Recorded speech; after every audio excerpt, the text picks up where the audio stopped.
Boa noite, são 18 horas e 1 minuto no horário de Brasília. Começa agora para todo o Brasil mais uma edição de O É da Coisa. E quando a coisa parece confusa e os dias andam muito atrapalhados, né? Vem para cá, que a gente desconfunde. Ou, como eu costumo dizer, mostra que elas são ainda mais complexas do que parecem. Tem coisa que é complexa mesmo, entendeu?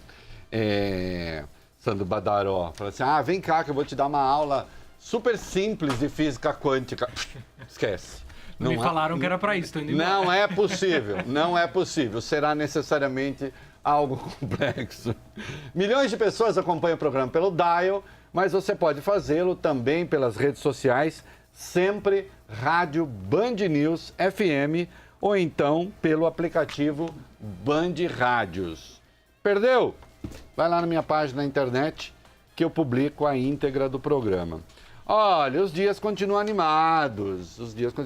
Boa noite, Maiara Bastianello. Boa noite, tio Rei. Boa noite, Érico Oyama. Boa noite. E o Sandro, que eu já acionei. Boa noite ao Sandro também. Boa noite, Reinaldo. Olha aqui. Vamos lá. Deixa eu ver por onde eu vou começar, porque... Pois. Tá. A Lava Jato, ontem, eu trouxe aqui a informação e publiquei também no meu blog, né, de que depois de uma crítica que o Sérgio Moro fez Deixa eu tirar aqui o negócio. Depois de uma crítica que o Sérgio Moro fez ao desempenho da procuradora Laura Tessler, há uma conversa entre Deltan Dallagnol e Carlos Fernando, procuradores da Lava Jato, Deltan Dallagnol coordenador, o Carlos Fernando agora se afastou da Lava Jato. Há uma conversa entre eles em que se acerta praticamente que Laura Tessler não participaria da audiência com Lula, a primeira audiência com Lula em Curitiba com Sérgio Moro. E a Lava Jato, ontem, não é isso, meu querido Sandro Badaró, ontem nós procuramos a Lava Jato, antes da informação ser publicada no blog e na rádio, para ver se eles queriam falar alguma coisa. Com acesso ao conteúdo. Com acesso ao conteúdo, passamos o conteúdo para eles. Não falaram nada. A Lava Jato não vai se pronunciar. Porque eles apostaram que a informação passaria assim, como se diz por aí, que a informação sairia no xixi. E ninguém daria bola. Como todo mundo deu bola, porque é o caso, porque afinal de contas, aquela crítica que o Sérgio Moro fez ao desempenho da procuradora teve desdobramento e ela não participou da audiência com Lula. E, portanto, a crítica do juiz teve um desdobramento prático no andamento mesmo do processo. Aí, então, hoje, 24 horas depois, a Lava Jato resolveu soltar uma nota, nós vamos falar dela daqui a pouco, em que apenas me ofende, me xinga, e aí vocês vão ver o conteúdo. Será que a Lava Jato realmente contestou aquilo que eu publiquei? Ou será que a nota da Lava Jato, ao contrário, reafirma aquilo que eu publiquei? E tem ali uma questão de linguagem, né, que é uma delícia, é um divertimento. Né? Eu já vou falar, ô Deltan, se liga, cara, se liga, viu? As coisas não são mais como eram, né? Hoje vocês têm de dar explicações, não adianta chutar canela. Não adianta ofender as pessoas.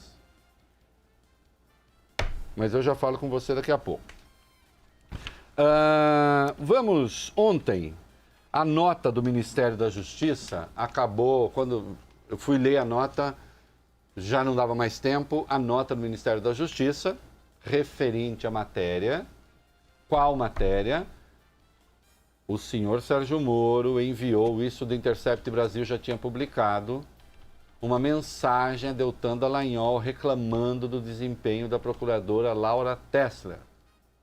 Em seguida, Deltan Dallagnol manda uma mensagem para Carlos Fernando, reproduz as objeções do Sérgio Moro e fica claro que os dois combinam ali na conversa que Laura Tessler não participará da audiência com Lula. E ela não participa, fato, ela não participa. Não é? O Ministério da Justiça, depois de dizer que não falaria, não sei o quê, acabou emitindo uma nota, já estava no fim do programa, não deu tempo de ler a nota, e nós temos aqui, ela foi publicada no meu blog, mas eu tenho compromisso com o fato, com a objetividade, vamos dar essa nota, vamos lá.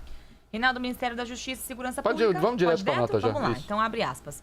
Sobre suposta mensagem atribuída ao Ministro da Justiça e Segurança Pública, esclarece-se que não se reconhece a autenticidade, pois pode ter sido editada ou adulterada pelo grupo criminoso, que mesmo se autêntica, nada tem de ilícita ou antiética. Para só um minutinho aí, Maiara. Notem aqui a tática do Moro de que eu trato na minha coluna na Folha hoje, que eu chamei de verdade quântica, né? A coisa que é e não é. Então, assim, não se reconhece a autenticidade, mas se verdade fosse, não teria nada demais. Sim, tem muito demais. Porque o juiz não pode escolher a composição da bancada de acusação. Um juiz tem que ouvir com igual ânimo a acusação e a defesa e formar o seu juízo, e por isso ele é juiz, a partir dos elementos de prova que aparecem nos autos. É simples assim, eu me sinto até um pouco constrangido de ter de lembrar isso a Sérgio Moro. Continua a nota. A suposta mensagem já havia sido divulgada semana passada, nada havendo de novo. Não, a suposta mensagem do Moro, que ele chama de suposta mensagem do Moro para o Dallagnol, sim. A matéria não tratava disso. A matéria tratava do depois disso. Quando o Moro e Carlos Fernando, usando a mensagem, quando o Dallagnol e o Carlos Fernando, usando a mensagem do Moro, decidem tomar uma decisão sobre a audiência de que Lula participaria. Isso é explícito no diálogo. Tanto é que o Carlos Fernando diz, no de Lula, não podemos deixar que isso aconteça. Está lá, está escrito. Continua. Na suposta mensagem, não haveria nenhuma contradição com a fala do ministro ao Senado Federal, como especulado. Cabe esclarecer que o texto atribuído ao ministro fala por si, não havendo qualquer solicitação de substituição da procuradora, que continuou participando de audiências nos processos e atuando na Operação Lava Jato, fecha aspas. Olha, eu em algum momento contestei que a procuradora continuasse. Aliás, é explícito na minha matéria. Eu disse com todas as letras, está na minha matéria, e disse isso aqui também ontem. Vou ler, assim, literalmente o que está na matéria. Vamos lá. Eu acho engraçado contestar aquilo que ninguém afirmou. É uma tática isso. É uma tática de despiste isso. Está escrito lá na matéria o seguinte: Laura Tessler não foi expulsa da Lava Jato, mas não participou da audiência com Lula. Afinal, como escreveu Carlos Fernando, aspas, no de Lula, não podemos deixar acontecer. Aconteceu o quê? Aquilo que o Moro considera o mau desempenho da procuradora. Então, assim, para usar o exemplo mais simples e mais chão possível, digamos que tomar sorvete de abacaxi fosse proibido. Aí, eu digo, sim, o procurador ou o juiz tomaram sorvete de abacaxi. Aí eles dizem, tendo tomado sorvete de abacaxi, eles dizem, é mentira que tomamos sorvete de limão, mas eu falei de abacaxi.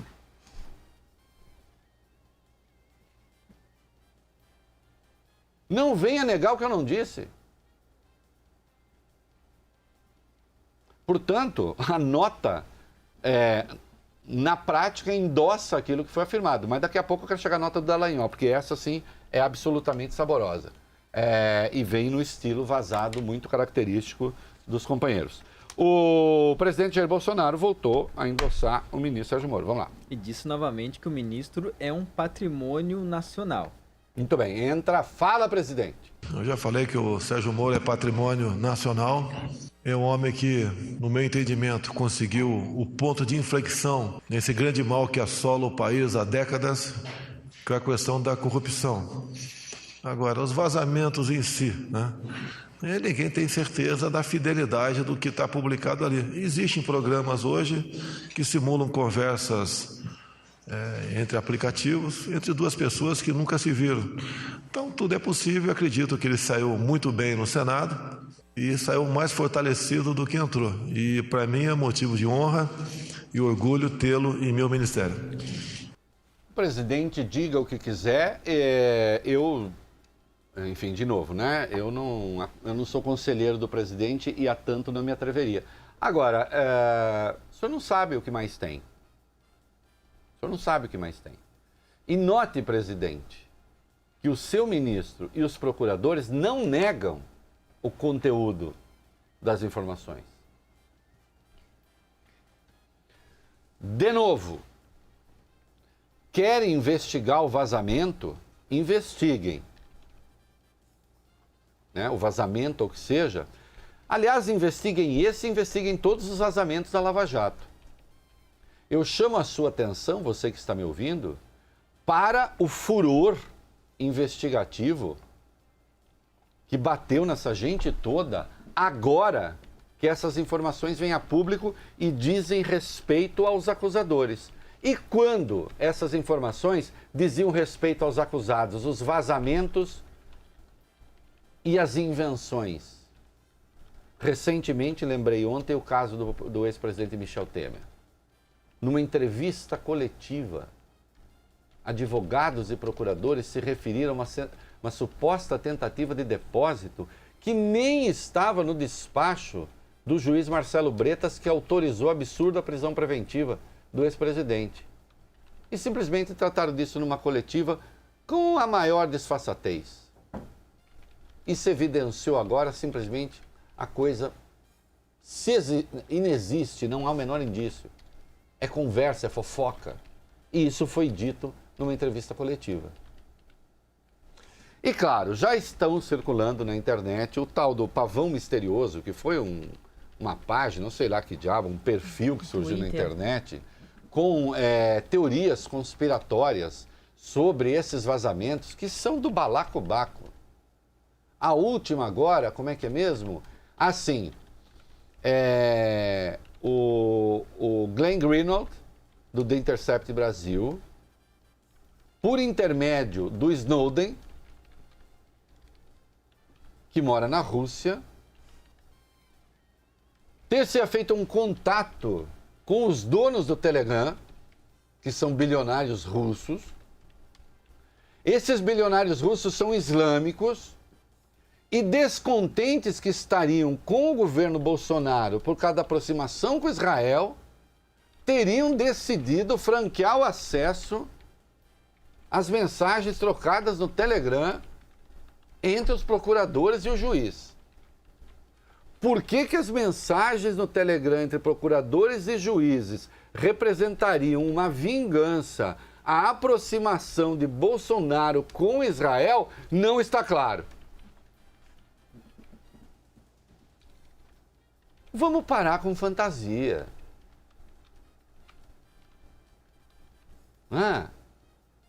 Vamos fazer um pacto? Todo mundo resolve seguir a lei? O que lhes parece? Por que essas pessoas não decidem? Olha, a partir de hoje nós vamos seguir as leis. Claro, arcando com o peso das transgressões legais cometidas antes. Não, em vez disso, ficam inventando onda. E não explicam nada. Engraçado, o Sérgio Moro vai ao programa do Bial, referindo-se à divulgação ilegal de um grampo ilegal, que colheu a presidente da República, ele disse, a forma não importa, importa o conteúdo que está lá. Agora a forma passou a importar. O conteúdo, dane-se. E vocês vão ver daqui a pouco na mensagem, na nota da Lava Jato, comandada por Deltan Dallagnol, não se nega o conteúdo dos diálogos. Apenas se nega aquilo que ninguém afirmou. Ora, tenha santa paciência.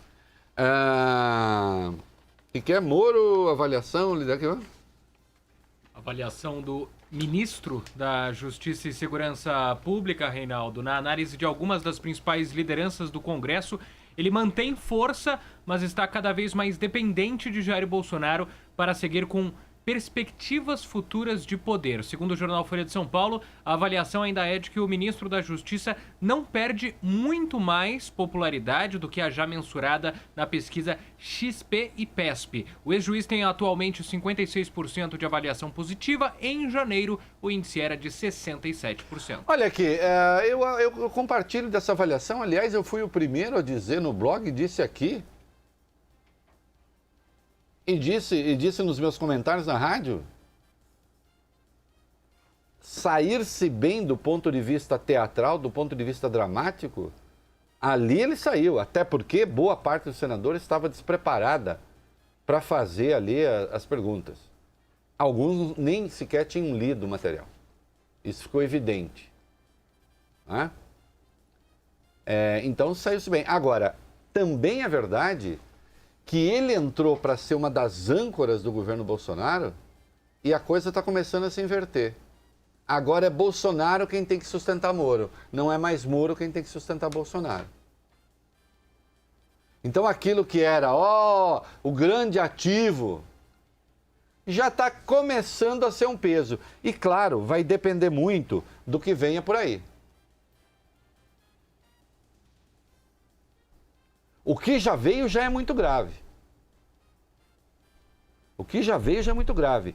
Temos o juiz orientando a acusação, em desrespeito claro e flagrante ao inciso 4 do artigo 254 do Código de Processo Penal. E qualquer advogado razoável que se atenha à lei sabe disso. O que diz a procuradora Dodge sobre a suspeição de Moro? Raquel Dodge opina contra o pedido da defesa do ex-presidente Lula para anular a ação penal do caso do Triplex por causa da atuação do ex-juiz Sérgio Moro. Os advogados do petista querem que o Supremo Tribunal Federal conceda liberdade a Lula. Os ministros Luiz Edson Fachin e Carmen Lúcia já haviam votado contra o pedido, mas Gilmar Mendes pediu vista no julgamento em dezembro. Bom, mas isso era o que se esperava, não há absolutamente nada de inesperado, de novo, de nada, zero. A Procuradoria-Geral da República vai fazer isso mesmo. Não se esqueçam que a Procuradora-Geral da República também é a chefe do Ministério Público Federal. Em último caso, a Lava Jato, do ponto de vista administrativo, responde à Procuradora-Geral da República.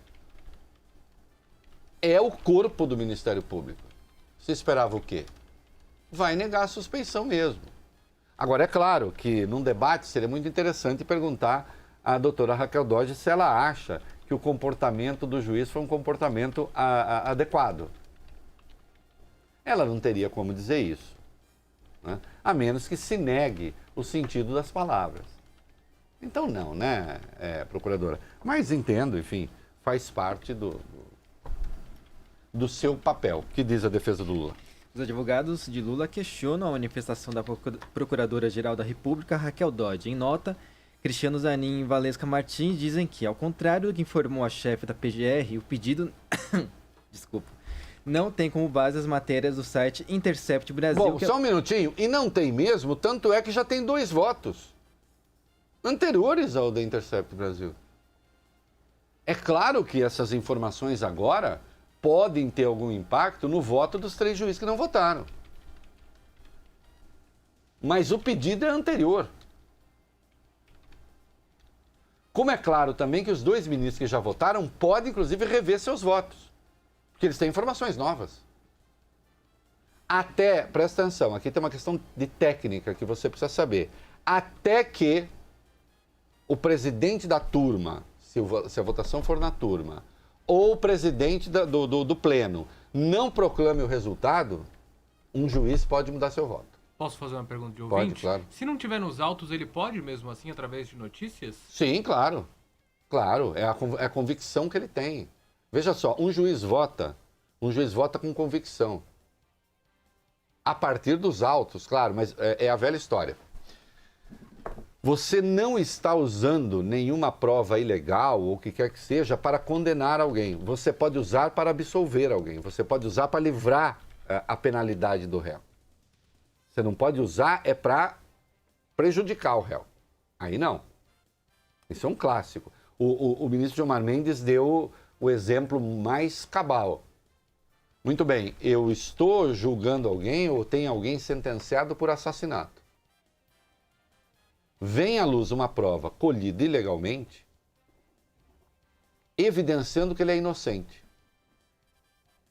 O que faz o juiz? Diz, não, isso veio à luz ilegalmente. Não, mas a inocência está comprovada. Neste caso, vem a comprovação da suspeição. Ninguém está falando em usar as mensagens para atribuir ou para penalizar o Moro ou os procuradores. Aí daria um debate desgraçado. Eu entendo que não haveria como, que é uma prova colhida ilegalmente. Sim, a invasão é legal, ninguém está dizendo que é legal. Esse é meu entendimento. Eu sou um legalista, esse é o meu entendimento. Agora, se eu tenho a evidência de que a coisa aconteceu, se eu tenho a evidência de que houve uma fraude processual, um vício no processo, e se isso está dado, meu amigo, aí esqueça. Quando o Gilmar Mendes concedeu a liminar impedindo o Lula de tomar posse, ninguém indagou o fato de que a gravação que tinha vindo ao público tinha sido feita ilegalmente. O fato é, havia um dado público. Havia um dado público que atentava, segundo a avaliação do ministro, contra os interesses coletivos, contra o interesse público, que é transformar, fazer um ministro com o propósito de impedir uma determinada ação judicial e não porque vai ser bom para o Brasil. E ninguém contestou. Tá certo? Então aqui se trata, você tem uma informação, é claro que o Supremo está numa situação dificílima, porque sabe que vai ser uma decisão, se tomada, de anular o processo, que é o que eu defendo na minha coluna Folha hoje, voltar à fase da denúncia, escolher outro juiz,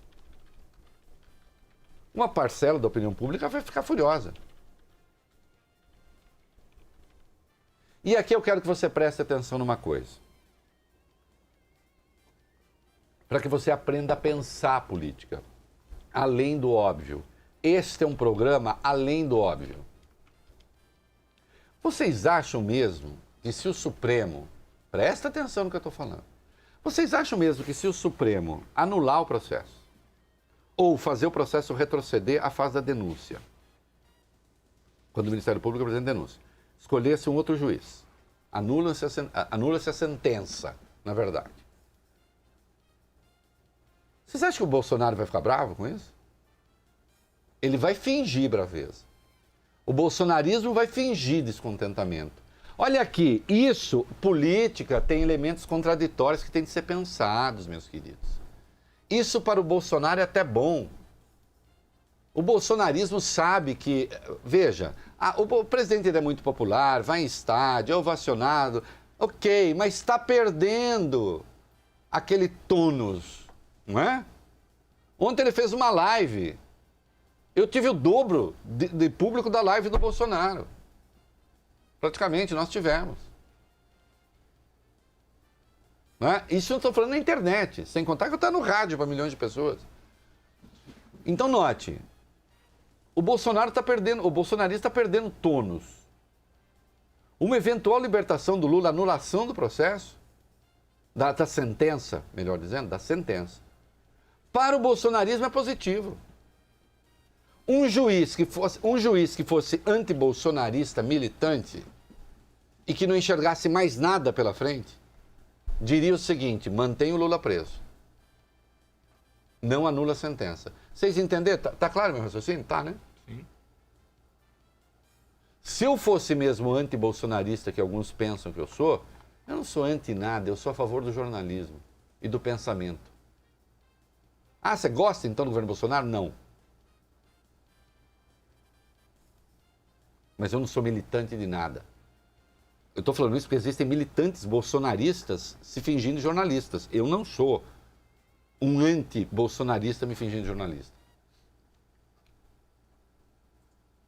Se eu fosse um anti-bolsonarista do tipo que toma decisões assim estratégicas para ferrar o Bolsonaro, eu diria ao Supremo, mantenha o Lula preso, porque soltá-lo é bom para o Bolsonaro. Ou vocês acham que o bolsonarismo vai fazer no dia seguinte?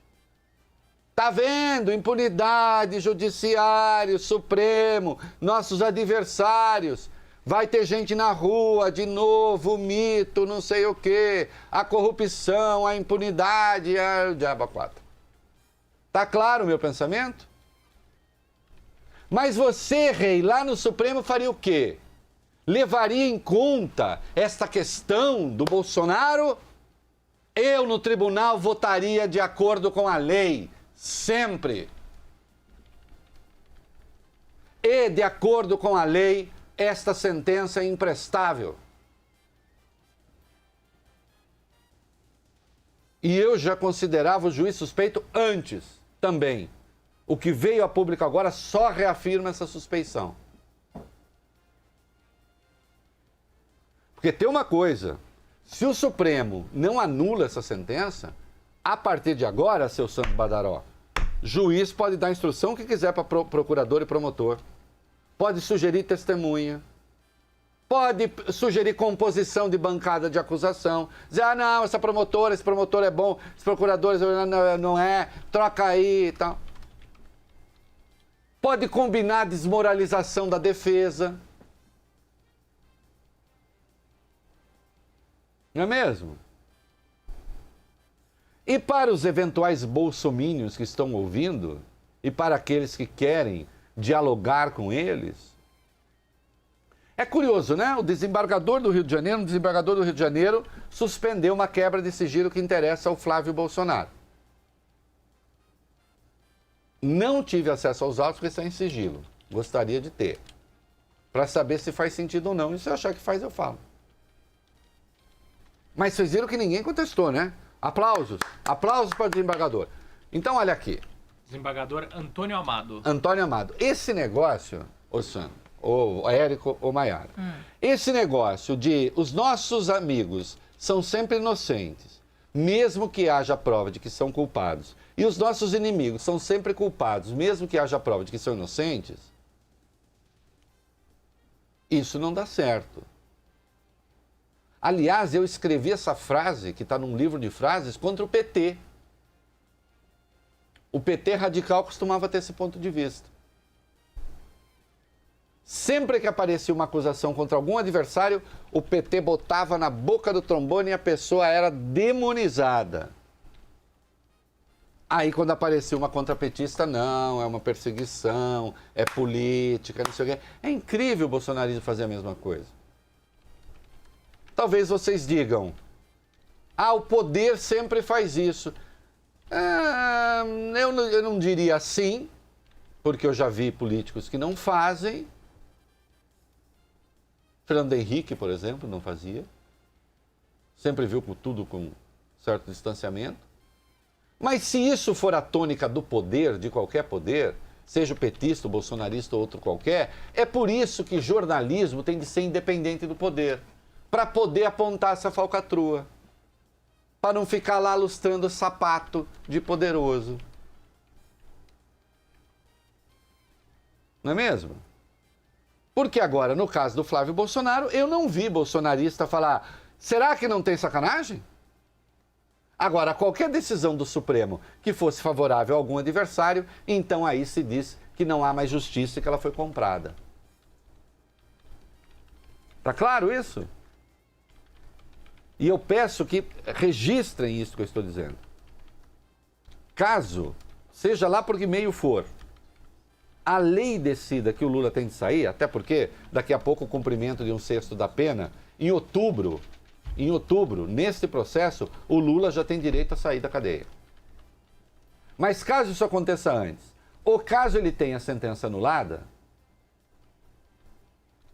vai me contar que o bolsonarismo está muito infeliz. Tem bolsonarista que eu já conheço que está esfregando as mãozinhas à espera disso. Reinaldo, Não, só para contextualizar, esse caso do pedido de habeas corpus tramita na segunda turma do Supremo, são 5 ministros. A Carmen Lúcia e o Edson Fachin, que é o relator, votaram contra, o Gilmar Mendes pediu vista. A Isso. turma também tem o Celso de Mello e o Ricardo Lewandowski. Exatamente. São 5 ministros. Né? E eu espero que os 3 restantes, com os dados que existem, façam a coisa certa. Coisa certa qual é? Soltar Lula? Não. Coisa certa é o triunfo da lei. Essa é a coisa certa.